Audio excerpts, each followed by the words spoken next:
दोस्तों जय माता दी। आज हम बात करने वाले हैं अश्लेषा नक्षत्र के जातकों से और हम समझते हैं अश्लेषा नक्षत्र के पूरे गुण प्रकृति और अश्लेषा नक्षत्र वालों को क्या करना चाहिए, क्या नहीं करना चाहिए, अच्छा करने के लिए क्या करना चाहिए, बुरे से बचने के लिए क्या करना चाहिए, ये सब चीज़ समझेंगे। अश्लेषा नक्षत्र नाम से डरा दिया जाता है क्योंकि ये मूल नक्षत्र है। तो मूल नक्षत्र है तो जब ये बच्चे छोटे रहते हैं तभी ये थोड़ी सी समस्या होती है। असल में इनकी आत्मा जो आई है वो उस परिवार की आत्मा से आसानी से मिल नहीं पाती और उसे मिलाने के लिए हम नक्षत्र शांति का काम करते हैं। यदि हो गया तो ठीक है और आप बड़े हो गए हो तो फिर ज़्यादा दिक्कत नहीं है, परंतु फिर भी मौका मिले तो नक्षत्र शांति कभी करवा लेना। तो डराया तो गया है तो डरना तो नहीं है, क्योंकि अश्लेषा नक्षत्र के पास एक विलक्षण ऊर्जा होती है। ये बांधता है तो इतने जम के बांधता है और ये तोड़ता है तो बहुत जम के तोड़ता है। अब हमारे ऊपर ये निर्भर करता है कि हम कंस्ट्रक्टिव बने या डिस्ट्रक्टिव बने। ये बात मैं अश्लेषा नक्षत्र वालों से कह रहा हूँ। राशि कर्क होती है, चारों चरणों में राशि स्वामी चंद्र हैं और नक्षत्र स्वामी बुध हैं, तो इनकी बुद्धिमत्ता पे तो कोई सवाल उठा ही नहीं सकता है। और इसके जो नक्षत्र देवता होते हैं वो नाग हैं और नाग महाराज तो बहुत विशेष हैं, शंकर भगवान को बहुत प्रिय है। ये सोच के भी आप खुश हो सकते हो। तो अश्लेषा नक्षत्र वैदिक परंपरा का सबसे ज्यादा गूढ़, विवादास्पद और गहन अर्थ रखने वाला नक्षत्र माना जाता है। यह नक्षत्र केवल फलादेश तक सीमित नहीं है, बल्कि मनोविज्ञान, कर्म, संस्कार, बंधन मुक्ति, विष, औषधि के द्वैत सिद्धांत का प्रतिनिधित्व करता है। शास्त्रों में अश्लेषा नक्षत्र को ऐसा नक्षत्र कहा गया है कि यदि इस नक्षत्र के जातक को सही दिशा मिले तो वो असाधारण ऊंचाइयां प्राप्त कर सकता है और गलत दिशा में चला जाए तो विनाश, आत्मविनाश का कारण भी बन सकता है। तो आज का वीडियो केवल इसलिए हम देखना आप कि आप कंस्ट्रक्टिव बने, डिस्ट्रक्टिव नहीं बने। तो मैंने आपको बताया था, ठीक है, नक्षत्र स्वामी की बात हो गई। ये बना है नवतारा चक्र और इससे हम अपनी जिंदगी में धन ज़्यादा कैसे कमा सकते हैं और शुभता ज़्यादा कैसे प्राप्त कर सकते हैं वो मैं कुंडली के सभी घरों के आधार पे बताऊंगा। परंतु पहले थोड़ा सा इस रहस्यमय नक्षत्र को तो जान लें और ध्यान से एक एक बात सुनिए। सर्प या नाग है, एक ही बात है। वैदिक परंपरा में नाग केवल जीव नहीं है बल्कि चेतना की एक विशिष्ट अवस्था का प्रतीक है। नाग को हम सामान्य चीज नहीं मानते, हम सामान्यता ये कहते हैं कि ये तो आत्मा रूपी कोई चीज है, इसीलिए तो भोले बाबा ने हमेशा इसे अपने गले में डाला है। ऋग्वेद और अथर्ववेद में सर्प को गुप्त ज्ञान, मंत्र शक्ति और प्राण ऊर्जा का वाहक माना है। ये तीनों बातें आप नोट कर लीजिए।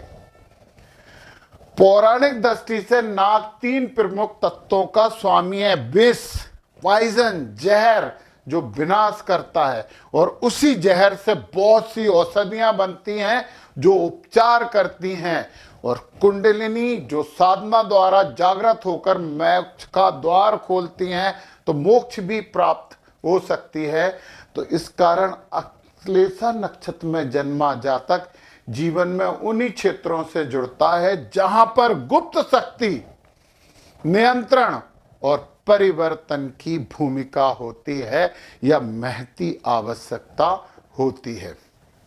मूल प्रकृति की बात करें, पकड़ बनाने वाली प्रवृत्ति है। ये पूरा कंट्रोल चाहते हैं, संबंधों, विचारों, परिस्थितियों और संसाधनों को अपने नियंत्रण में रखना चाहते हैं। तो इसमें बुरी बात क्या है? अब सुनिए, सकारात्मकता की बात सुनिए। गहन बुद्धि, रणनीतिक सोच, मनोवैज्ञानिक समझ गोपनीयता बना रखने की क्षमता, ये सबसे बड़ी क्षमता होती है कि बात की गोपनीयता आप बना के रखते हो। वाणी और मौन दोनों से प्रभाव डालने की क्षमता होती है। चुप रह के भी अपना बहुत बड़ा प्रभाव और इम्पैक्ट डालते हैं। तो अच्छी बातें ग्रहण करिए और उन अच्छे चीज़ों को अपने जीवन में अपनाइए। इसीलिए तो ये वीडियो बन रहा है। नकारात्मक प्रवृत्तियां जिन्हें आपको छोड़ना चाहिए, अति संदेह कर्म का भाव है हमारी कुंडली में, कर्म और धर्म से इन चीजों में कमी की जा सकती है। भावनात्मक शोषण, ईर्ष्या और प्रतिशोध मानसिक विसंचय दिमाग में रख के रखते हैं। मतलब किसी ने कुछ गड़बड़ कर दी तो वो लाई के पॉइजन हम अपने दिमाग में रख लेते हैं, मौके पे गड़बड़, छलपूर व्यवहार भी कई बार करते हैं। परंतु बुद्ध इनके स्वामी है, इतने बुद्धिमान है। तो बुद्धि, तर्क, शब्द और गणना का कारक है। इस कारण अश्लेषा की सर्वशक्ति शारीरिक कम और मानसिक अधिक होती है। इसका स्क्रीनशॉट भी ले लो। अश्लेषा जातक शब्दों से बांधता है, मौन से दबाता है और परिस्थिति को बिना प्रत्यक्ष संघर्ष के अपने पक्ष में मोड़ देता है। पर्दे के पीछे बैक एंड, आपको मालूम है फ्रंट एंड बहुत कम पावर की चीज होती है, बैक एंड सबसे इंपॉर्टेंट चीज होती है। मनोवैज्ञानिक स्वरूप की बात करें, ये अपमान, चोट और विश्वासघात को लंबे समय तक इस पति में शेष रखते हैं। ये भी समस्या है यार, ये मत पालो। कोशिश करो कि इन चीजों को हम नहीं पालें। कर्म के क्षेत्र, सही बात तो यह है कि मेडिसिन से रिलेटेड सभी क्षेत्र आपके लिए बहुत अच्छे हैं। चिकित्सा, जहर का बिजनेस, जहर का बिजनेस क्या, जैसे फसलों में कीड़े मीड़े लगते हैं, उन्हें मारने के लिए पाउडर वगैरह आते हैं, उनकी बात कर रहा हूँ। आप गुप्तचर इतने अच्छे हो सकते हो, पता है, कानून कर, बीमा और गुप्त व्यक्ति कार्य कर सकते हो। आप किसी की काउंसलिंग करने में मास्टर हो सकते हो। ज्योतिष, तंत्र, मंत्र वगैरह में तो आप बहुत अच्छा कर सकते हो, तो इसे भी करिए ना। अब अश्लेषा संबंधों में पूर्ण समर्थन और नियंत्रण दोनों चाहता है। प्रॉब्लम है ये प्रॉब्लम है कि हमारी ही सुनना है, हमारा ही नियंत्रण होना चाहिए, तुम मत बोलो, ये बोलता है अश्लेषा नक्षत्र। तो यार इस चीज पे भी थोड़ा सा काम करना पड़ेगा। पता है, ये चिल्ला चोट नहीं करता, किसी की बात इन्हें बुरी लगी ना तो ये चिल्ला चोट गदर नहीं करते हैं। वो बात मन में रख लेते हैं, यहाँ कर लेते हैं, फिर मौके पे विस्मरण कर देते हैं, बिल्कुल ही उसे ठीक कर देते हैं। कोशिश करें योग, ध्यान, अध्यात्म, धर्म के द्वारा इस प्रवृत्ति को थोड़ा सा कम कर सकते हैं। देखिए पहला चरण जो रहता है ना, बड़ा अच्छा रहता है, भावनात्मक सुरक्षा अपने परिवार को करते हैं। दूसरे चरण में वाणी की तीक्ष्णता, तेज तीक्ष्ण वाणी रहती है और बौद्धिक नियंत्रण भी रहता है। तृतीय चरण में रणनीतिक योजना, दीर्घकालिक लाभ की दृष्टि और चतुर्थ चरण में गूढ़ साधना, तंत्र, वैराग और रहस्य। तो चतुर्थ चरण तो इनका बहुत ही खतरनाक, मतलब अच्छा होता है, इसे बुरा मत मानिए आप, अच्छा होता है। वैदिक मंत्र है ओम नमो भगवते वासुकये, वासुदेवाय नहीं बोला मैंने, वासुकये बोला है, परंतु ओम नमो भगवते वासुदेवाय भी अच्छा है। पता, मानसिक अशांति के लिए ये मंत्र बहुत अच्छा है। पौराणिक मंत्र ओम नमः सर्पेभ्यो एके चा पृथिव्याम, ये भी बहुत अच्छा है। और एक मंत्र आप और बोल सकते हो, ओम नाग राजाय नमः, ये मंत्र भी आपके लिए बहुत अच्छा हो सकता है। मैंने फिर बोला कि ये बंधन भी और मुक्ति भी। कभी दुनिया में आपने ऐसा देखा कि वो बंधना भी चाहता, मुक्त भी होना चाहता? ये दोनों काम करने में सक्षम नक्षत्र है।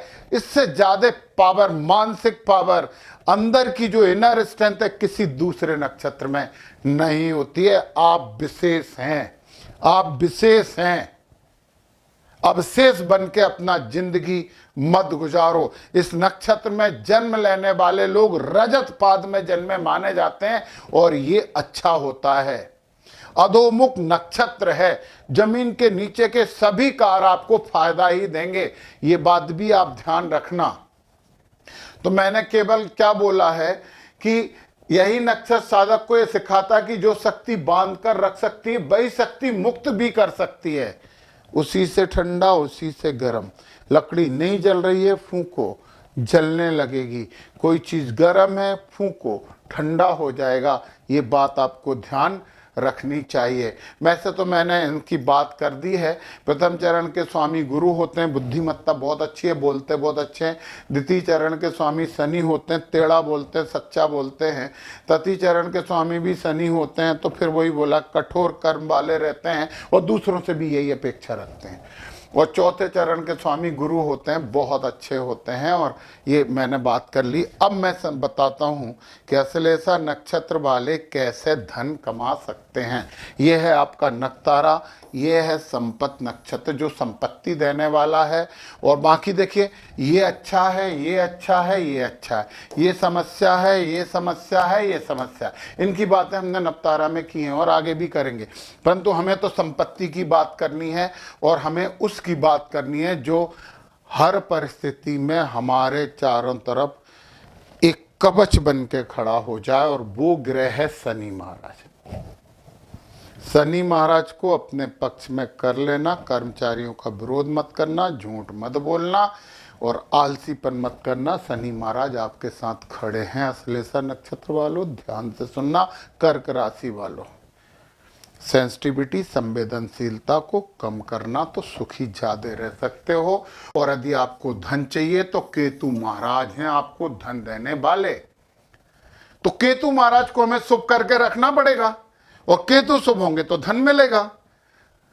दादा, पुत्र और साधु का आदर करो, कुत्तों और अपाहिजों की सेवा करो, पशु सेवा करिए, शाकाहारी बनिए, कल्पनाओं से दूर रहिए, केसर और हल्दी का तिलक लगाइए, धर्म ग्रंथों का जितना अध्ययन कर सकते हो करिए, क्योंकि केतु को सिर नहीं होता। और जब धर्म ग्रंथों का अध्ययन करोगे तो सिर मिलेगा आपको। और सिर वाला केतु तो बहुत ज्ञानी होता है। मछली को आटे की गोलियां खिलाइए और कान में सोने की बाली पहन सकते हो आप, बड़ा फायदेमंद होगा आपको ये। क्या क्या करना चाहिए? तो ज्योतिष सबसे अच्छा काम है, तंत्र मंत्र साधना अच्छा काम है, योग शोधकार आपके लिए अच्छे हैं, खुफिया विभाग आपके लिए बना है, पशुपालन, वन्य जीव संरक्षण, मतलब वन से रिलेटेड कोई भी काम, रेंजर मैनेजर बन जाओ कोशिश करके तो बहुत ही फायदे में रहोगे। कंप्यूटर प्रोग्रामिंग आप कर सकते हो। वैकल्पिक चिकित्सा में आपका कोई जवाब नहीं होगा। फिर मैंने बोला जहर और मेडिसिन से रिलेटेड कोई भी काम आपको कभी नुकसान नहीं देंगे। केतु यदि यहाँ पे है, खुद को पहचानना चाहिए, अध्ययन करिए धर्म ग्रंथों का तो व्यक्तित्व आपका निखरेगा। केतु यदि यहाँ हो गया तो वाणी पे नियंत्रण करना जरूरी है। परिवारजनों से अच्छे संबंध रखिए तो केतु धन देगा। यदि यहाँ केतु है तो छोटी छोटी यात्राएं, तीर्थ यात्राएं करिए और भाई बहनों से, छोटे वालों से अच्छे संबंध रखिए तो केतु आपको धन देगा। यदि यहाँ केतु है तो परिवार से, माता से विशेषकर दूरी मत रखिए तो केतु आपको धन देगा। यदि यहाँ हैं तो एक बात बताएं कि शिक्षा, उच्च शिक्षा की बात है, विषय मत बदलिए। जो एक बार चुन लिया वो ही करिए, परिवर्तन मत करिए। कॉलेज, यूनिवर्सिटी परिवर्तन करने की कोशिश मत करिए। केतु आपको शिक्षा देगा, धन देगा। यहाँ केतु हैं तो आप नौकरी कर सकते हो, आप जासूस भी बन सकते हो, तो नौकरी की कोशिश करिए, परंतु बदलने की मत सोचिए।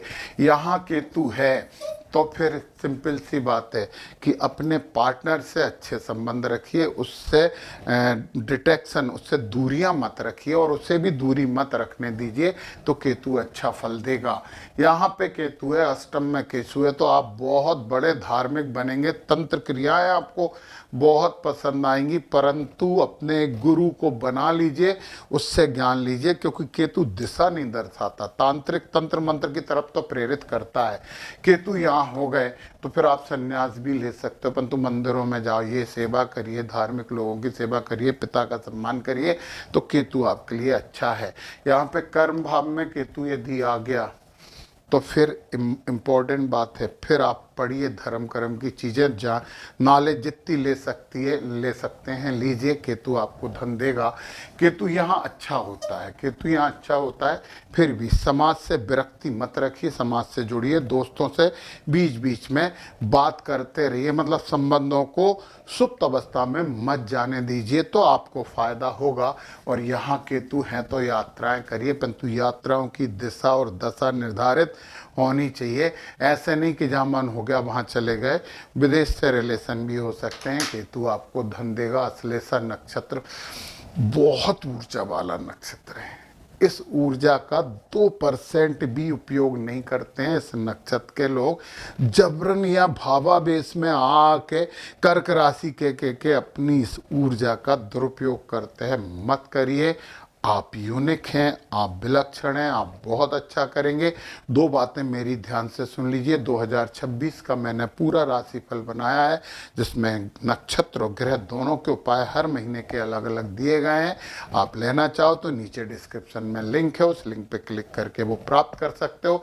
दूसरा, कृष्ण मूर्ति पद्धति पे मैं अपनी क्लासेस शुरू करना चाह रहा हूँ, जिसमें वो लोग भी आ सकते हैं जिन्हें कुंडली की बुनियादी जानकारी नहीं है और अपने आप को एक अच्छा ज्योतिष बना सकते हैं। प्रैक्टिकल बेस पे होगी। हम कोई की भी कुंडली ले लेके उस पर स्टडी और अध्ययन करेंगे, तो बहुत अच्छी क्लास है, आप उसे भी ज्वाइन कर सकते हो। 3 जनवरी से प्रारंभ हो रही है। फॉर्म जल्दी आपके लिए अवेलेबल हो जाएगा। जय माता दी।